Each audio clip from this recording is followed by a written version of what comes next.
Definitely, definitely. So tell us about Inlink. What does the product do? Who is it for? And what's the main problem you're trying to solve here?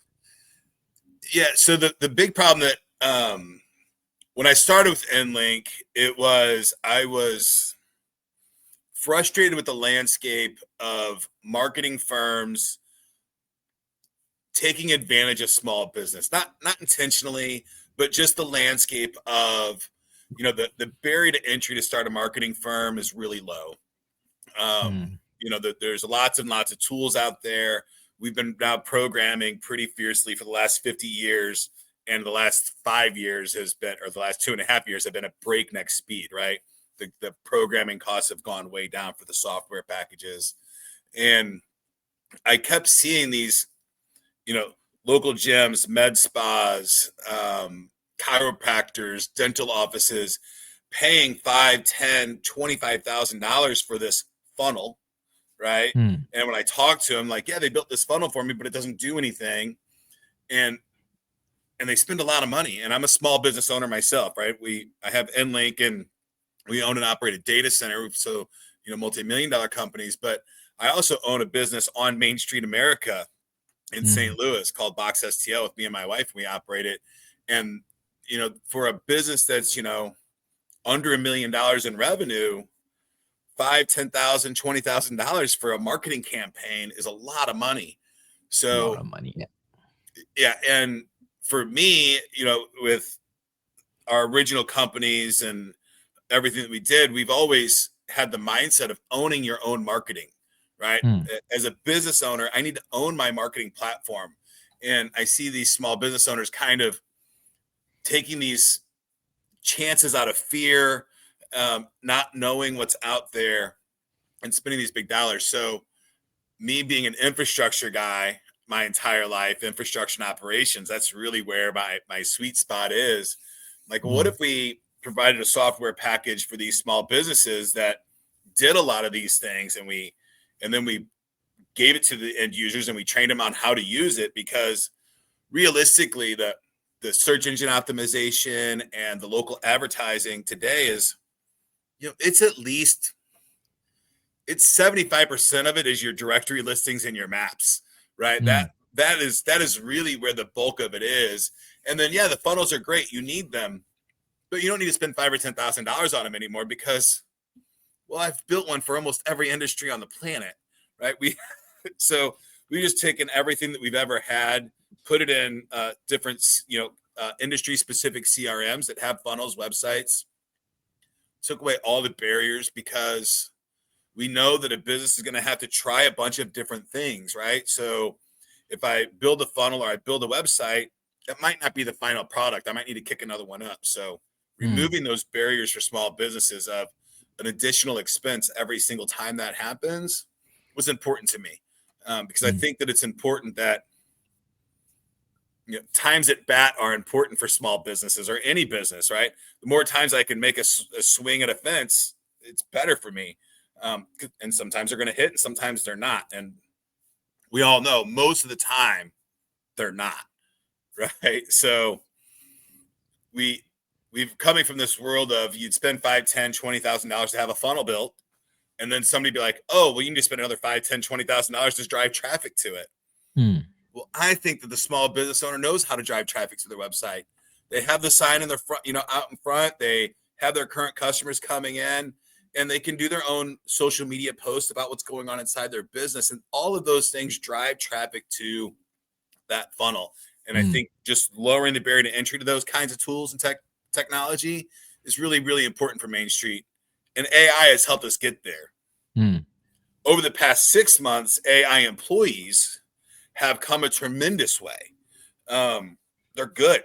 They can answer the phone for you. They can talk to your clients and through email, through SMS, through WhatsApp, through, all of these different modalities that you can have your AI employees doing that 80% of the work of what's your schedule? How do I book a class? How do I get on the, can you send me a link to your directions? All of those things. AI is here today and is doing those really, really well. So Hmm. I wanted to take Inlink in a place to where we were helping the small business and the solopreneur not only have that marketing infrastructure at a absolutely amazing price, get rid of that has, calendaring in there. It has your document sharing, your contract management, your products, your services, unlimited shopping carts, unlimited products, Mm, all those things under one hood for a very, very reasonable price of $97 a month. Um, but then also have this AI employee package for somebody that, is currently serving customers at a brick and mortar store, and they're constantly making that decision on, do I service my customer is in front of me right now, or do I answer the phone? And with AI employees for a very reasonable price, you can do both, and you mm. can do both very well. And that excites the heck out of me, and I just want to share that with as many people as I possibly can and help them do it. Definitely. And I think what you're doing here is not just empowering the small businesses, but you're also making it easier for people to break into the market. For example, people who are in 9 to 5 jobs right now and they're trying to get into the business space, but all these barriers, like, they have to think about it like, oh, I'm giving up my, I don't know, 6-figure jobs. I can afford, to sustain with my family for, let's say, 6 months because of the saving and whatever. But I need to get the systems in place. I need to have these things in place so that I can operate as a one-man business for some time, the threshold I reach to where I can, get more headcounts in the business. So that's a very powerful work you're doing here. And I don't really do it on my show usually, but I would love to see in Link, like a small demo at some point later in the episode, if you could, and if I you'd like can to I share. cannot from this spot, as much as I love the technology and I dive really deep into it. I can talk high level, but I've got my engineers that Do really do dive the. into the deep side. Um, Mm-hmm, but we do a demo every Tuesday at 4. If you go to mm-hmm. inlink.com, you can sign up for that. We do live demos um, every Tuesday. For Yeah, Okay, great. No problem with that. We will include the link into the description for the episode. So let's take a step back then. Uh, when you had this epiphany, did you look into the market? What was going on? Because I think there's a lot of other CRM or other tooling software. Even Google is in the same business, right? Google Workspace and Microsoft is biggest giant, right?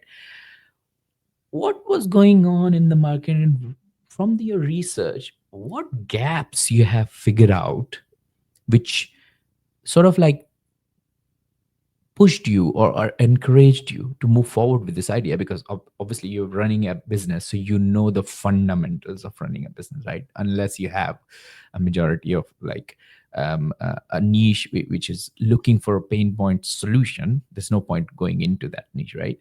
right. So what happened there? Talk to us through that point. Yeah. So obviously, when not AI hit the market, AI's been here for 20 years, right? Mm, But GPT 3.5 came out, and I'm a technologist, and I looked at it very quickly and like, okay, this is not some kind of if then this gigantic loop. This is not some algorithm that's running in the background, and this is not some kind of crazy SQL query. This is different than anything that I've ever seen. And I'm talking, I've been on a keyboard probably longer than most people on the planet, right? I got since 1980. I've been on a keyboard, so technology is something that's just part of me. mm, Instantly, I went to MIT. I started looking for AI courses and stuff. So I went to MIT and I went through their AI for Business program. I guess now about 2.5 years ago, right after GPT 3 came out, and just started delving in. I filed for some patents with AI and things of that nature, and it's not really hard to see in the marketplace. I have Clicks and Bricks podcast. It's on YouTube. So I've interviewed, 500-600 different entrepreneurs and business owners. mhm, One for the brick and mortar person, I keep coming across this constant mantra of I'm constantly hiring a front desk person. I need marketing. I need these things, and I've been a reseller of different software packages. I've built CRMs for our companies, along with like the biggest CRM that we've ever built was for the AOL Netscape project for dial-up, provisioning in sales, several years ago. I don't have any non-competes on software development anymore. So, it's something that I love doing and love building. And that gap, along with my passion for Main Street America, and even when I'm in small businesses, right? And I love going to strip malls and going in and talking with the owners and getting to meet them and those kinds of things. I just talk to them about their business and what's going on.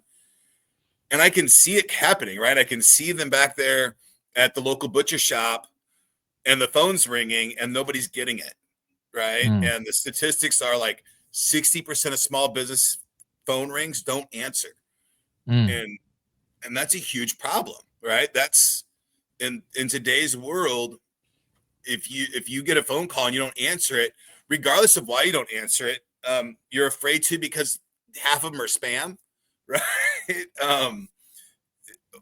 But then the other half are potential customers. So just getting rid of that, having to answer the phone completely, seems to be very interesting to a small business owner in today's environment. On top mm. of that, when I'm dealing with business coaches and stuff like that, like you said, they're making the jump from corporate America to their job. They need to have somebody answering the phone for them. And Definitely. VAs are great, but the cross country, overseas phone conversations can be choppy, and the language barrier is sometimes a problem, and we can get rid of that completely. Yeah. Um, One of the Yeah. joys that Yeah. I found in this is that now companies can support bilingual much easier than they've ever done before. Even if Mm, you're, if you, I deal with a lot of ethnic grocery stores and restaurants, right? And they don't have English as a first language. So taking that burden of the first call off of them helps their English speaking clients, and it helps their frustration as well. So we're not saying that the AI employee is going to do everything, but it can take 50 to 80% of the calls, answer them appropriately, send the text messages, it can answer emails, all on your behalf. And we're here to help you get that installed, programmed, and deployed into your business. And it's a fraction of the cost of an employee. And yeah. if you took every piece of software that we deploy, from shopping carts to calendars to contract management, you know, it's arguable that all those pieces individually would be like $7,000 a month, and we sell it for 97 for that, for just the Mm. software, 500 for unlimited AI employees.